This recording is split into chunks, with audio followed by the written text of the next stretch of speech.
All right. Greetings, everyone. It's a wonderful day to be alive. I'm excited to engage in this conversation on decolonizing education in America. Before we get started, I have our sister here, Sipokazi, to lead us in an opening meditative session. Sipo. Thank you very much, Kalu. A very good afternoon and greetings to everyone all the way from a beautiful and sunny Cape Town in the middle of winter. We always celebrate sunny days in the middle of winter in Cape Town, South Africa. And it's always, always, always great to be a part of this dialogue. And for those who don't know me or are meeting for the first time, my name is Sipokazi Kwakweni, and I stay in Cape Town, South Africa. I am a yoga practitioner, but relevant to this conversation, I also work in the education space. I'm a youth development practitioner. And funny enough, this morning, just before I begin, Kalu, I went on a walk with a colleague of mine, and we're talking about redefining education. So I find this dialogue very, very interesting. And as I said, I do work within the education space, and we've been participating in a program which is called Ubuntu Human Values Program. And really the purpose of that is to bring Ubuntu values into the curriculum in South Africa. So again, I'm really keen to hear more about this conversation. And without wasting any time, just to really set the tone for this conversation, I'm just going to invite everyone to soften their gaze or close their eyes. And just connect with your breath in this moment. Just taking a nice, slow, deep breath in. And gently releasing your breath. I'm going to take one last breath in here. And as you come into a place of stillness with your breath, I invite you to set an intention for your participation here today. If there's one thing you'd like to leave with or contribute to the conversation, what would that be? Just take time to connect with that. And as we connect with that, I would like to read a quote from Marian Wright Elderman about education. And she says, education is for improving the lives of others, and for leaving your community and world better than you found it. And one last quote from Nelson Mandela, and he says, education is the most powerful weapon which you can use to change the world. And my question to this dialogue is, what would education in 2021 look like to change the world? Thank you very much, and welcome, Dr. Jordan. I look forward to this conversation. Thank you, Kalu. Thank you so much, Sipokazi Kwakweni from South Africa, for that wonderful opening meditative session. Well, Dr. Natasha Ramsey Jordan, it's a pleasure to have you on Ubuntu, a global dialogue with Africa. On this platform, we talk about issues concerning Africa and her diaspora, and we engage in conversations that will uplift Africa and awaken the sleeping giant so that we can move forward. Before we get started on the topic of today's conversation, would you please tell us a little bit about yourself? Who is Dr. Natasha Ramsey Jordan, if you may? Oh, wow. I'm going to attempt to take a stab at that one. She is so complex. But Dr. Osiri, thank you for having me on this Juneteenth day to discuss decolonizing the curriculum. I'm really happy to be here with you and everyone else joining us in the discussion.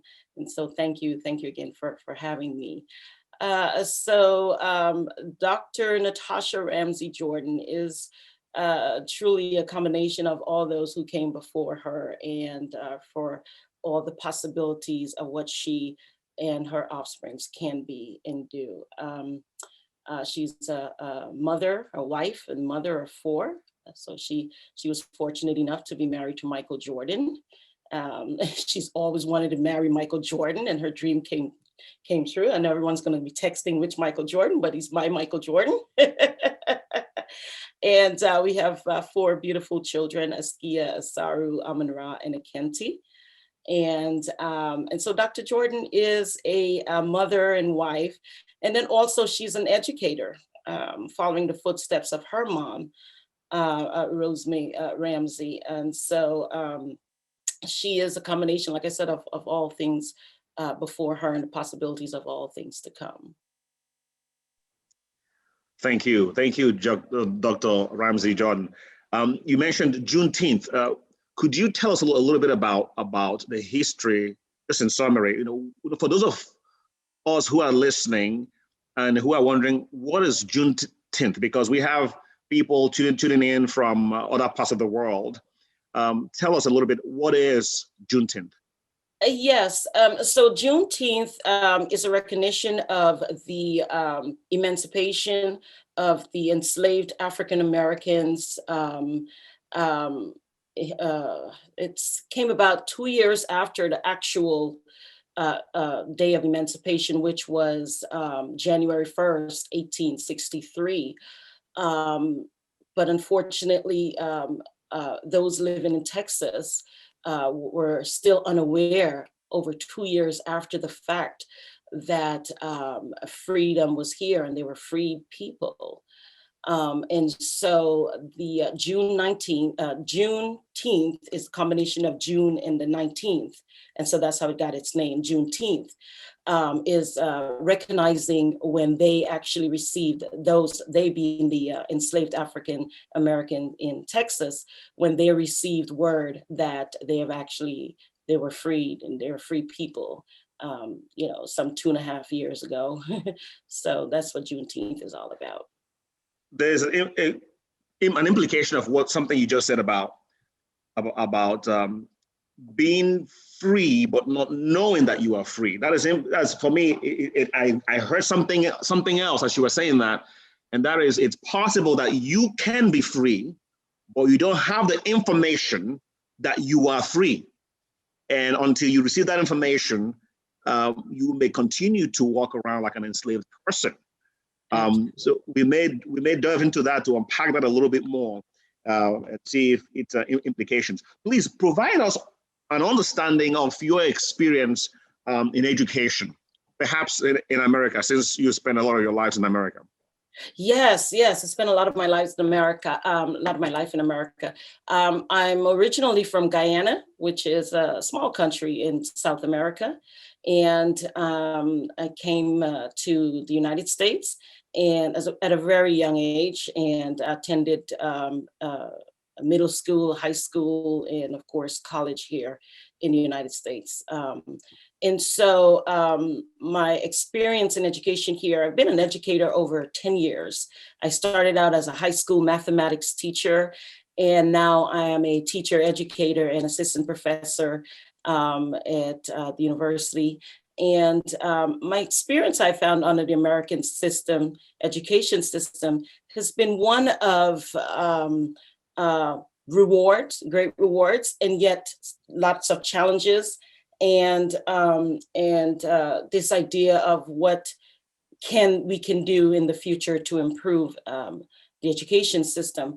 For me, being a person born outside the United States, I found that many of my teachers were not culturally prepared, culturally responsive to my needs, particularly, like I said, being from Guyana and being under what was the British system.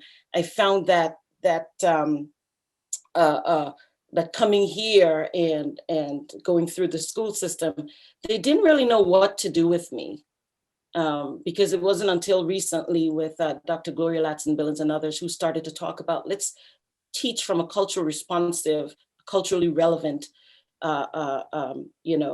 framework, that they didn't really know what to do with me. Rather than saying, my words are spelled differently, they saw my differences as deficits. So I was made to feel as though I didn't know how to read and write and spell because I was using the British system. Color is C-O-L-O-U-R under the British system, but it's not incorrect because on the American system, it's C-O-L-O-R, right? So they saw my differences as deficits. And so it actually, that's why as I'm working with my teachers, I tell them we never know where our influence as educators stop. We know where it starts. It starts right when the students meet you, but we never know where it stops. And to this day, I can see that influence, that experience with my teachers, because I internalized as though I didn't know how to read and write, and that I was not good in English. And so I gravitated towards mathematics. Because what I found that 1 + 1 was still 2. So my papers weren't coming back to me with all these red marks that, indicating that it was incorrect. So, so it's, there are a lot of grows and glows within my educational experiences here in America. And as a mother of 4 American children, I witnessed the same thing in their educational experiences, because theirs were also marked by culturally unresponsive and culturally and historically unresponsive pedagogical practices and teachings in the classrooms as well. And so what my husband and we had to do was fill in those gaps, right, that was missing from the education system here. Wow. Okay, so you attended middle school and high school in the U.S. Of course, with your bachelor's, you got your PhD in the U.S. and you have taught high school in the U.S., correct? Yes. And you now teach at the university. You teach teachers. Yes. Is that correct? Yes, I teach teachers. I mean, you have a breadth of knowledge here. So if there's anyone who could speak to the issues about U.S. education, I think you are well qualified to do just that. So my question now to you is, what are some of the blaring issues that you have seen in the U.S. educational system? So very, very humbly, I take that those qualifications in a very humble way, because experiential knowledge, as we know, is great knowledge, right? When you're speaking from a place of experience, you know what you're talking about. This is not someone else's talking points. So absolutely, being an educator in the field for over 10 years and teaching and working with teachers, going through the teaching and learning process with teachers. Absolutely. I see a lot of blaring issues in the education system, the American education system. First and foremost, in terms of access, right?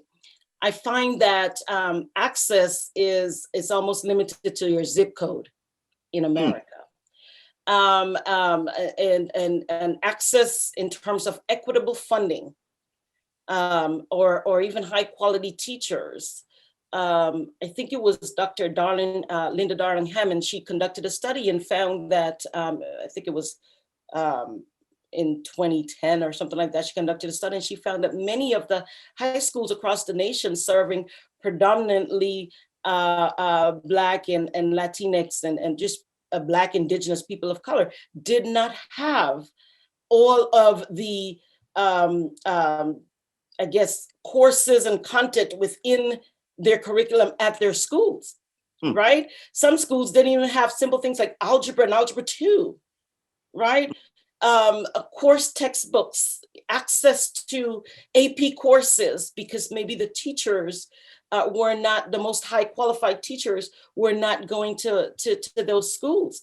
And so access to funding, equitable funding and high quality teachers, because the way the funding is set up within the United States system is almost this, in fact, they call it race to the top.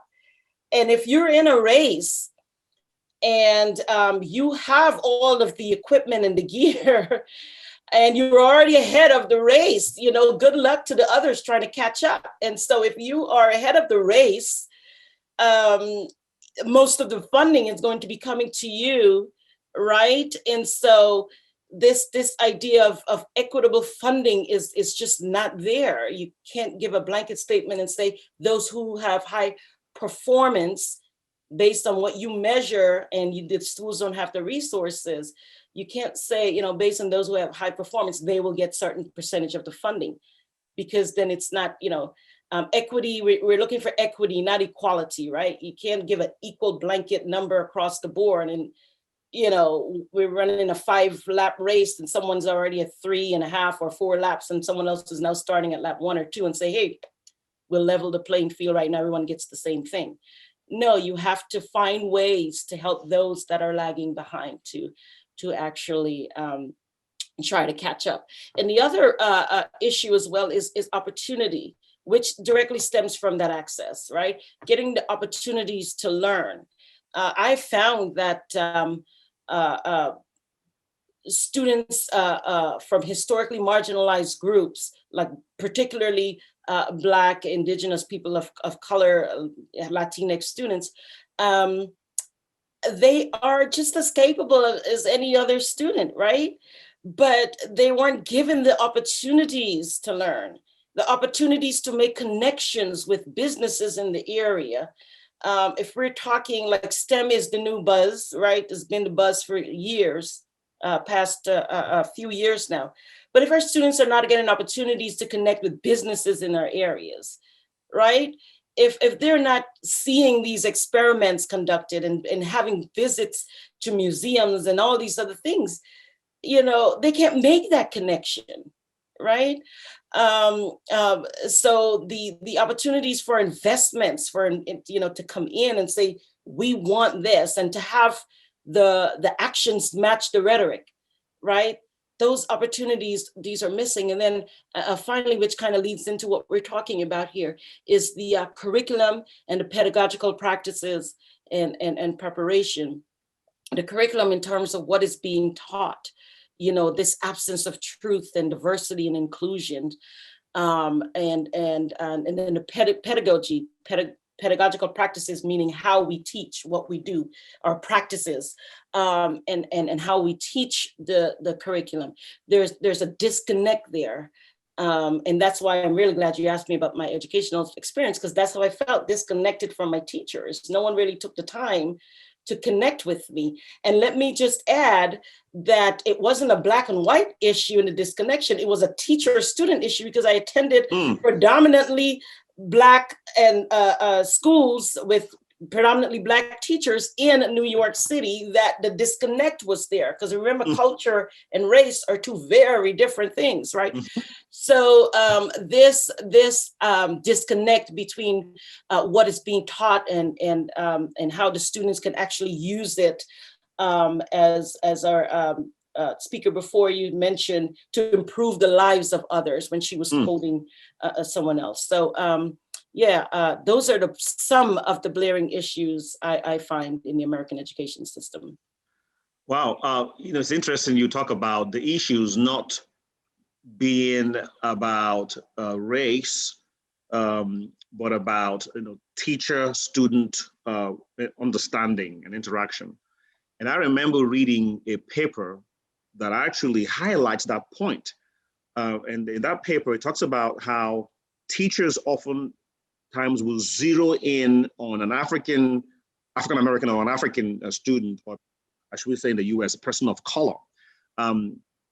And because the teachers are always looking at that person, they tend to watch for mistakes. And when the person is maybe standing when they're supposed to be sitting. So you find that a lot of the persons of color, again, I don't like to use that term, but let me go ahead and use it because people understand what I'm saying. So these children tend to get into more trouble. They get to see the principal more often because they're called out by their teacher. So in this research, they actually had some sort of eye tracking mechanism on the teachers. So they wear this thing, and they notice how many times they are looking at European Americans versus African Americans in the classroom. And it turns out they tend to be looking and watching for these African Americans more to see when they are going to be scapegoated and when they're going to make a mistake. And it turns out that not only did the European American teachers do that, African American teachers did the same thing. So do you want to speak to that a little bit? Absolutely. It's interesting because it ties right into our conversation today about decolonizing the curriculum, because we've all been to a large extent colonized, right, in terms of our thinking, you know, and by colonize, I'm taking, you know, it to mean that we're talking about the oppressed and those that are in power, right? Because, like, for example, today in America, you won't find colonies, right? we don't have colonies, so we've got to make sure we put in a proper context here. But absolutely. So it's not necessarily about race, because we've all been affected by this idea of this colonized thinking where, who holds the knowledge? Where does the knowledge come from? Who can do what with the knowledge?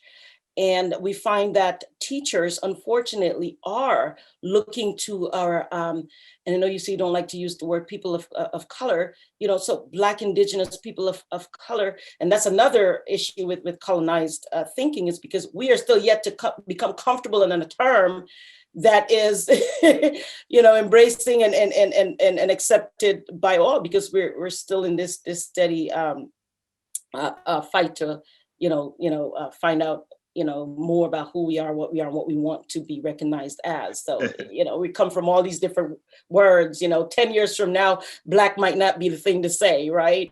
Mm-hmm. It's steady changing. Looks like it's more African American than Black. But to get back to the point. But when they're looking, right, they're looking at the Black and Latinx and Indigenous and people of color for the mistakes, for what infraction they're going to commit, so that they could be penalized. So unfortunately, a lot of our students, a lot of our children are experiencing education almost like a penal system. There was this a lot of scholarship on the school to prison pipeline, right? And so the teacher's view of these students are, you're looking for them to commit infractions, to suspend them, to expel them. And we know when students are out of the schools, they're more likely to fall into the wrong things in the wrong hands, right? And then we look to the white students as those holding the knowledge, here for the knowledge, will know how to apply the knowledge.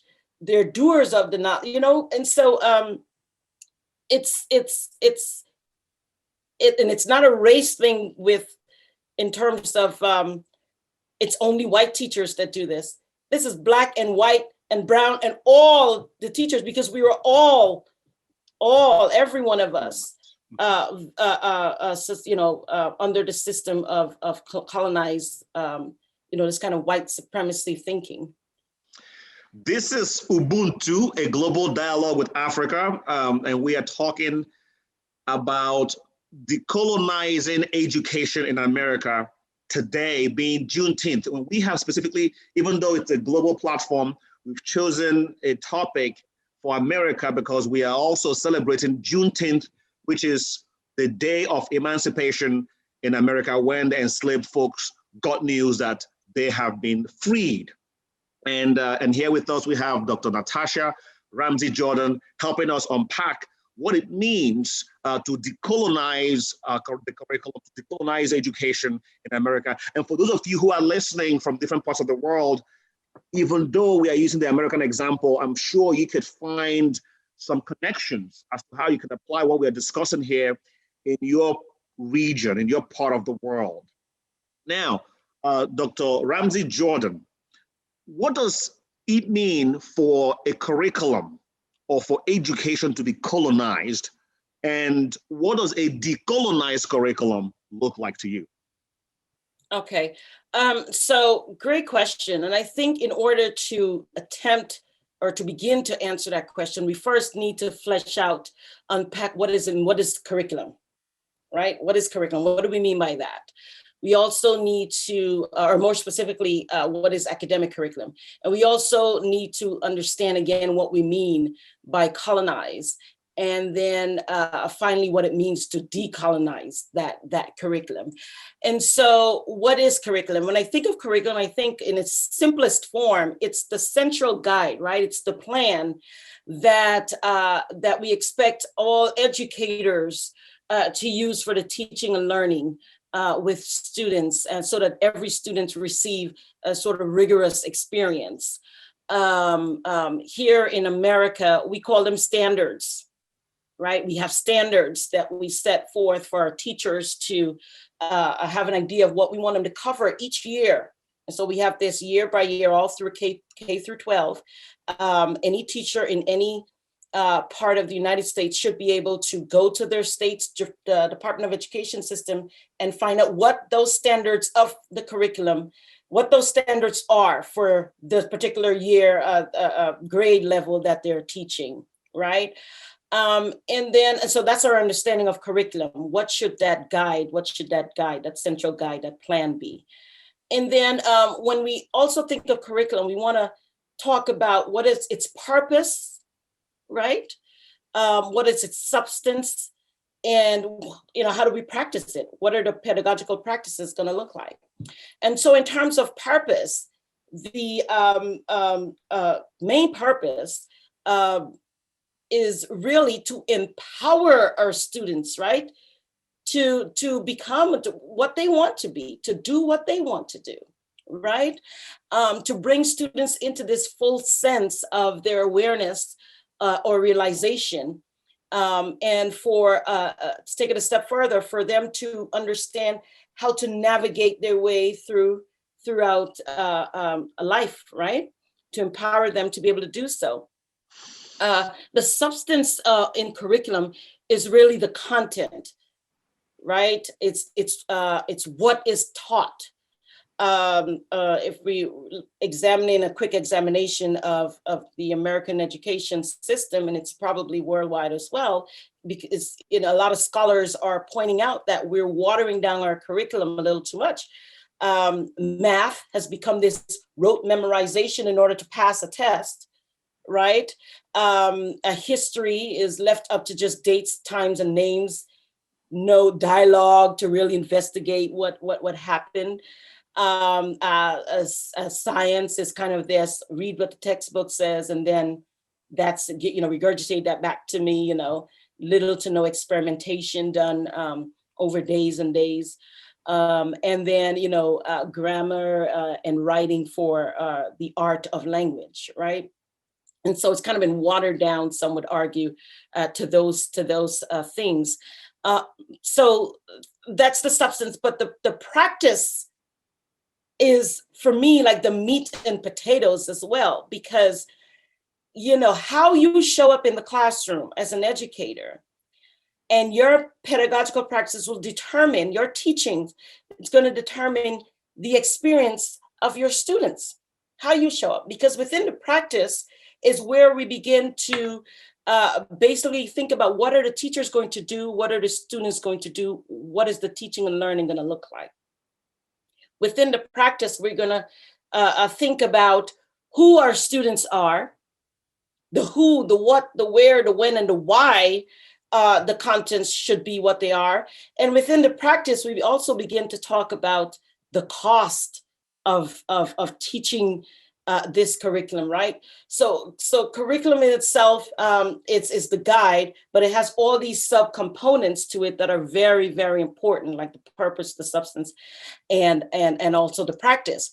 And so that's one thing we need to unpack to get to answer your question. And then the other thing is, before we can talk about a decolonized curriculum, we have to set up what we mean by colonized, in the first place.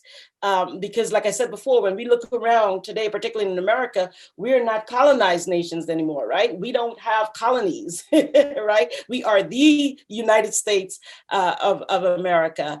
And so then what is meant by this idea of colonizing a colonized curriculum in our conversation today? So I'm going to take that idea of this colonized curriculum and interpret it to mean that we are talking about the impact the curriculum has had on the oppressed and those in power. Okay, and so with that understanding, we can now begin to talk about what it means to decolonize curriculum. And so, but before we do that, I want to first let our listeners understand that the decolonization of curriculum is what America has done. And so our discussion today is simply a continuation of what America has done. Think about it. What I mean by that is, if you think about the American Revolution in 1776, America decolonized their learning in honor and recognition of its liberation from Great Britain, right? The decolonizing curriculum was and still is empowering for America, right?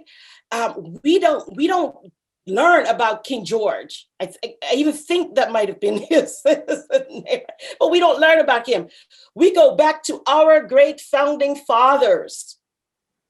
So we start from a liberated place in our curriculum. So America has, so this conversation is just a continuation, right?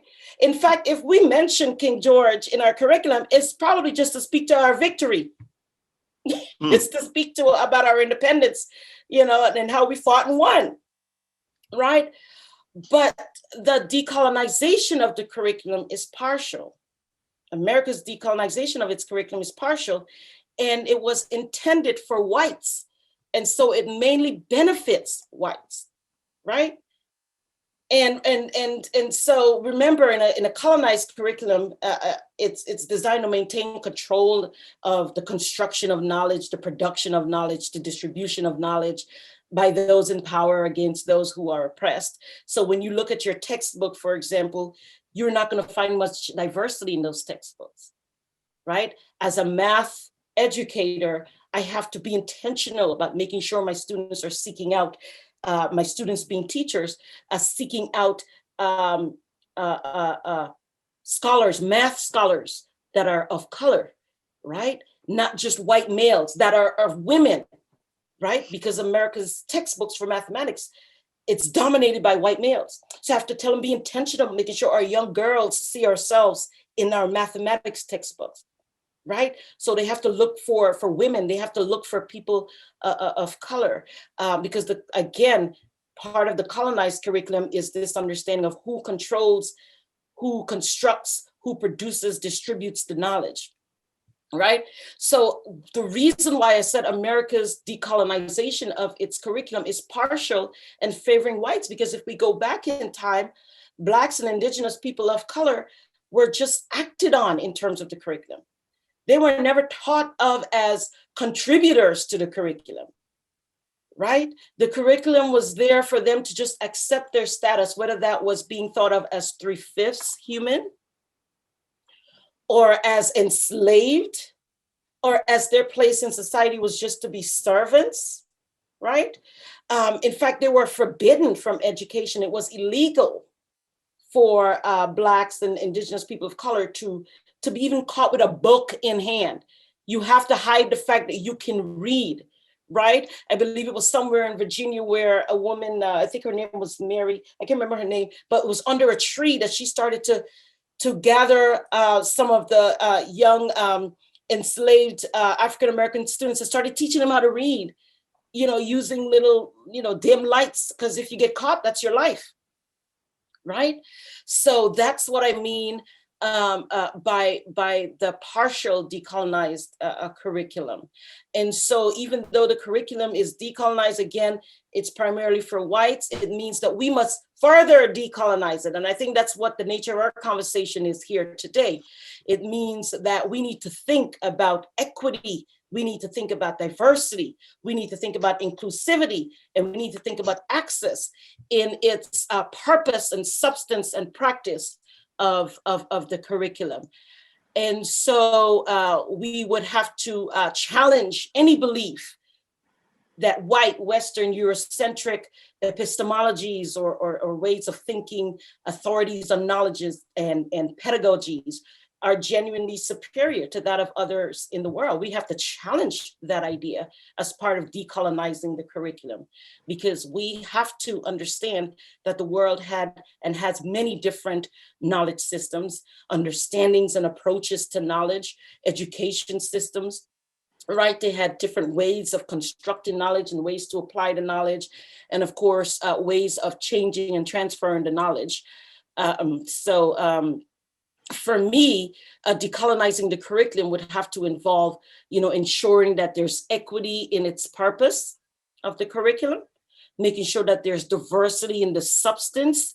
It is sad when a child can go through an entire K through 12 education system in the United States and only hear about Martin Luther King and Rosa Parks. Our contribution to America is more, much more, right? And so our students, we want them to be able to question points of view and perspectives and values and truth telling in the practice of curriculum, right? So it will require us to engage students in critical thinking and to reshape the narrative based on truth for empowerment and liberation. At the start, we talked about Juneteenth. Do you know how much of a surprise it is for many Americans today to learn about Juneteenth today as they're waking up? It's probably all over the news today. That is sad, because that means children, our American children, are thinking that freedom for all was on July 4th. That is a sad, and that places them at a disadvantage, right? Because we have to, they should, you know, and then of course now it's a federal holiday as of 2, 3, 4 days ago, right?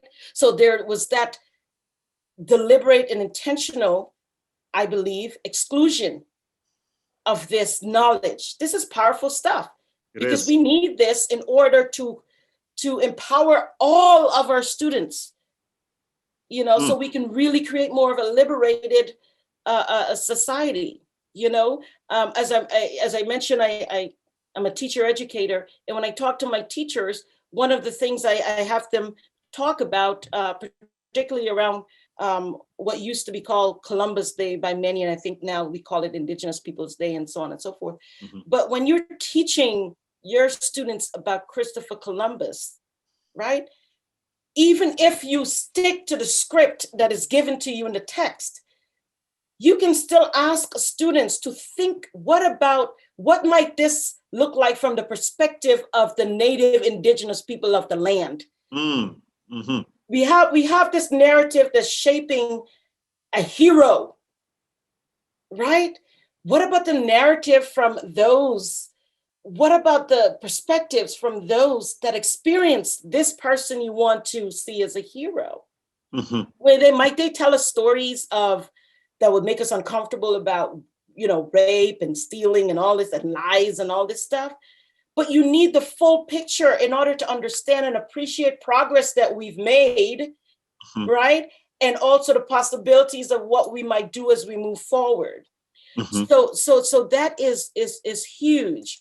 And so for me, decolonizing the curriculum is really an umbrella for what I have come to know of the various movements in American education. It's that umbrella, that kind of governs these different movements. I don't know if you ever heard of the early ethnic studies movement, when we were trying to make sure that there was some sort of studies in different schools, universities in particular, that could focus on ethnic studies, because again, they were left out. Right? And then we talked about multicultural education. I'm not sure how much you've heard about that. Making sure that, you know, our students that come through the different universities get to experience, you know, education and what that means for, you know, different peoples. Culturally relevant pedagogy. One of my my heroes, Dr. Gloria Ladson-Billings, she coined that term, culturally relevant pedagogy, because it spoke to me. I'm like, that's what I was missing when I was going through the education system. And cultural responsive pedagogy by Geneva Gay, and then Django Paris talked about culturally sustaining pedagogy. Bettina Love talks about we need abolitionist teaching, anti-racist and anti-bias teaching by Ibram Kendi, ex-Kendi, and culturally and historically responsive pedagogy by Dr. Goldie Muhammad. These, for me, all fit squarely under the umbrella of decolonized curriculum, because they each involve, to some extent, this critical and interdisciplinary study of race, culture, ethnicity, and it focuses on the experiences and perspectives of people of color within and beyond the United States in order to address issues of Eurocentrism, oppression, and identity in education.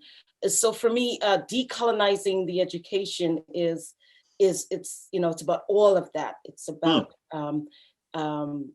challenging this idea of who possesses the knowledge, who holds knowledge, knowledge construction, who has the ability to construct knowledge in the nice, safe space we call schools, right? And how do we disseminate the knowledge, and how do we depict the knowledge? I remember when I was growing up, when you heard that the Greeks went to the great Alexander to study, one would never guess that they were going to Africa, right? To study. I mean, one would never guess, right? Because that's how it was shared. So decolonizing the curriculum would also address those kind of issues, making sure that there's some kind of truth telling there to be inclusive. Wow, that's amazing. I like the nuance you brought into this conversation by saying that American education is actually decolonized, which is in fact true. It is decolonized. And it was decolonized by a group of new arrivals on the American soil who were pushing against tyranny, against oppressors from England, right? And so they said, we're going to cut off this history of oppression against us and start our conversation and our education in an empowering fashion from a point of liberation. That is a nuance that I haven't thought about. And I would like to maybe add by saying, even though I think you say that that decolonization needs to then continue because it's partial. It was just done for a group of European Americans. It needs to continue now to include other Americans, in African Americans and Latinx, yes, and so on and so forth. Yes. And I say that needs to be done because that decolonization came with the colonization of education for these other groups, in my humble opinion, if I may say so. Because while it was decolonized to favor European Americans, the education was sort of usurped for their advantage solely, to the detriment of African Americans and the other groups. And so that I really love that nuance you brought into this conversation. In fact, if I can add real quick, Dr. Siri, even at the time when the beginnings of the decolonization of the American education system, it really was just for white males, actually. It was when you have the National Education Association, the NEA, you have the group, the Committee of 10, and they were called, and the Cardinals Principles, all these things that were written for and about education and how to start up the different schools. The focus was on white males, and not just all white males, but on white males that were landowners. So the education was thought of for the elite, right? And then, so because it's always nice to see the progress that we made as we're thinking about more must be done, right? We don't settle for where it is now because more must be done. But it's nice to see that how we've progressed through this decolonization of the curriculum. So it started for white males, landowners, to be more precise. And then it started to include, now women can, join in, right? And okay, yes, well, let's allow Black people, African Americans, and people of color, Indigenous people of color stuff. Okay, let's not make it illegal for them to learn, right? We'll give them the handed down textbooks and stuff from the other schools because Blacks would go to Black schools and so on and so forth. And then the landmark case, right? Brown versus the Board of Ed. So, well, wait a minute now. Let's desegregate our schools.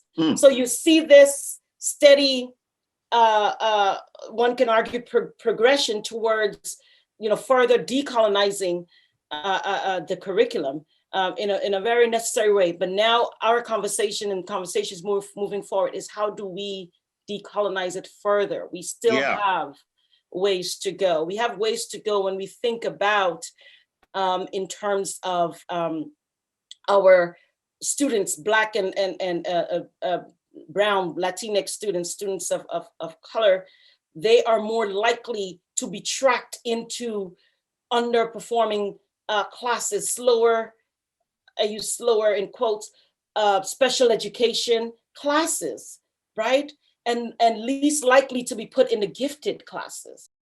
They are more likely to receive harsher punishments for similar infractions created by their white counterparts, right? So we still have some ways to go, right? As we further decolonize our thinking in the curriculum. I love your approach because, we are not working in a vacuum. We have to engage European Americans and all Americans in order to decolonize. And so I love the language you are bringing to this discussion to say, you have already done this. We have done this already. We just need to continue it, right? So it is an inclusive approach to decolonization. I really love it. There is a question here in the chat room. Someone would like to, Professor Colin Ramsey likes to know what's the difference between a slave and an enslaved person. So think about that. The other question that I have for you is, as we talk about decolonization, how does that differ between the US or Canada versus, say, a place in Africa or the Caribbean? So would you please tackle those two questions? Sure. So the difference between a slave and enslaved person. So I'm very careful when I just talk about the African-American experience. I'm very careful to say enslaved, because enslaved, brings to the forefront, there was an action there, that something happened, It wasn't a title that was, that you sort of work towards. Something happened. You were kidnapped and forced and enslaved, right? So it brings it into context, and you don't lose the history. So I'm very careful. In fact, when I hear people say slave, I caution them and I say, well, you might want to rethink that, because I don't think they were slaves. I think they were enslaved, right? So for me, that's the difference there. And that's a very, very important difference. Words are powerful.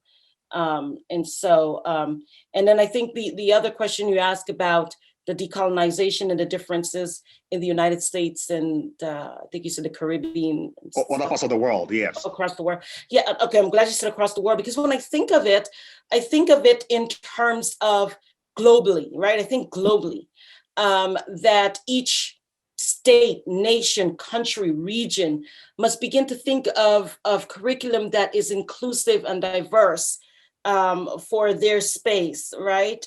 One that treats all people equitably and seeks to empower all of their people, right? So when you frame it like that the curriculum should be designed to empower students who study the curriculum and give them a sense that they can be whatever they want to be, then it's regardless of borders, right? That Canada has to think of it as, how can we situate curriculum for our system here that we have, to make sure all Canadians, everyone on this soil, has the opportunity to be empowered to be what they want to be through our curriculum. United States, the same thing. How can everyone here in the United States, all of our students that go through our education system, feel empowered, right, to become what they want to become? Same in the Caribbean and in Africa, right? Africa as a whole continent. Because somehow when you talk about Canada, you talk about the United States, folks think that Africa is one country. No, right? The whole thing, the whole continent. And then all the people throughout the Caribbean as well, different parts of the Caribbean. How can we treat all of our people equitably so that our curriculum empowers them to navigate a society and be productive citizens, like the young lady said in the beginning, leaving our communities in better places. right? Improving the lives of not just ourselves, but of others. And I think more importantly, when we consider this curriculum on a global scale as well, our intentions and the outcomes must match. We cannot just be about lip service. Our actions must match our rhetoric. And that's how we know it's working. Yeah. Right. So that's going to be important. And that is regardless of borders. Right. So that's how I think of it in a global sense. That's fantastic. We have some questions pouring in here and some comments as well. There's a scholar and educator on the platform, Hani, who says, thanks to Dr. Natasha to unpack this issue. It is so true. I can tell from my little experience that I've been teaching in an American context, students of color in general and African Americans feel less confident in their skills than white students. It's partly due to the systemic racism in the system. And she goes on to say, I have been teaching multicultural education, and most of my white students would always tell me they do not know how to include diversity in their curriculum. This situation is also deeply related to the history of people of color in the US and their identity in the curriculum. I will suggest a book written by a Native American, Joel Spring, Multicultural Education, A Struggle for Equality. Thank you, Hani, for that contribution. And we have a question from Dr. Olga Davis. Thank you for the distinction between slave and enslaved. My question is, please discuss the nuances between the terms minority and minoritized. Absolutely. So minority and minoritized. I don't like using the word minority either. Just maybe because I'm a numbers person being in math, we are not a minority in the world, period, right? So I don't like that at all. It's a way to, when we use that word, it's almost like a way to play into the ego of others. So I don't like minority, but we can be minoritized in our experiences, right? In our experiences, we can be minoritized. And so that's how I tend to distinguish the two. The minoritized, the use of the word minoritized speaks to the experiences of the people, historically marginalized, historically underrepresented groups. And so that's how I distinguish the two in the most simplest of way. I wonder if that was what Dr.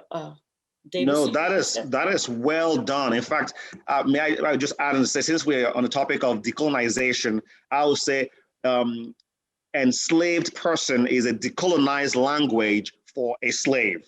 You know, when you say someone is a slave, in my opinion, that is a colonial mentality to say someone is a slave, because no one is born a slave. They were enslaved, right? And I also like the fact you've been able to distinguish minority from minoritized. I can also go ahead and say a minoritized is a decolonized form of minority as well. So thanks for making all these distinctions. Yeah. Now, it's one way we take back that power. It's one way we, we say, this is how we're going to be addressed. This is how it's appropriate. So yeah, I love that what you just said as well. It's decolonizing, right? Those words for us. I can't believe we are running short of time here already. And there are still some questions in the Q&A box. But let me ask you this one very quickly. What are the overall benefits to a decolonized education for the colonized? That's the question. And so again, I'm taking your question in terms of the word colonized. I'm thinking that to mean those who are oppressed and versus those that are in power, right? And so I think for those that are in oppressed situations because of systems that are in place to oppress them as a whole, I think that a decolonized education will help them to become aware as a starting point, and then of course take action, because action is what drives the reality. As these discussions, everything we've talked about today, very important to talk about these things, but they must be coupled with action, right? And so I think that awareness and action, as well as positive changes in self-perception, when you decolonize the curriculum for all, you will have a change in self-perception and the perception of the world, and so you will have that respect of present concrete situations, have that opportunity to reflect on people, diverse people, and so decolonized curriculum for those that are in oppressed systems is definitely start to liberation. It's definitely a part, or I should say, a part of that liberated experience. Okay, so this is going to be our last question, or maybe questions. I have two right here that I'm going to ask, and it's from Dr. Noble. Can you help unpack the idea of critical race theory and how it intersects with the decolonization of the curriculum? The second part of the question basically is, can you help speak to the issue of critical race theory in high school curriculum?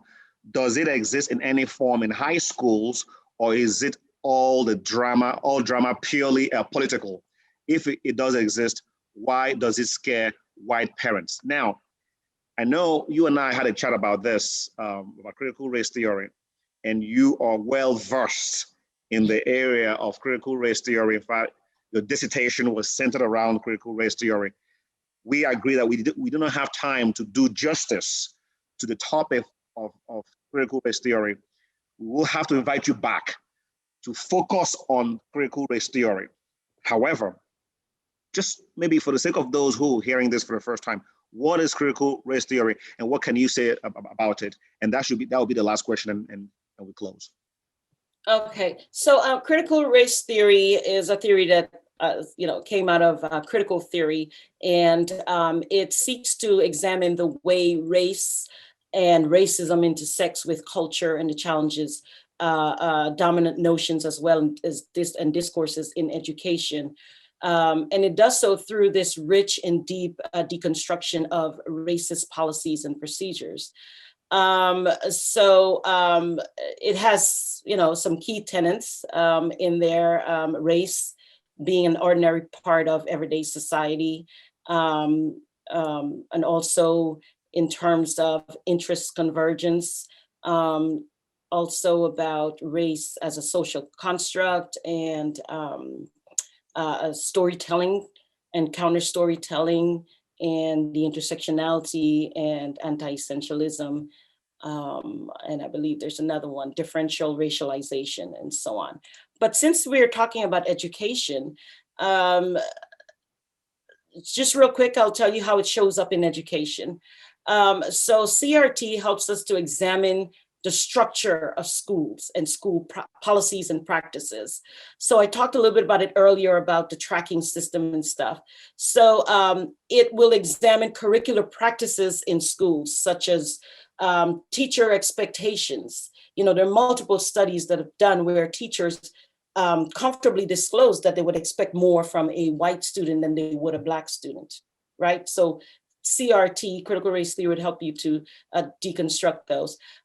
Intelligence testing, CRT would help with that as well. And as well as it can be used to highlight different narratives about who's intelligent and who's not, and debunk those myths, right? It also challenges dominant social and cultural assumptions regarding culture, language, right? As I'm working with my teachers, I like to let them know, for example, that the Black dialect, right? You can't privilege white dialect and talk down Black dialect, right?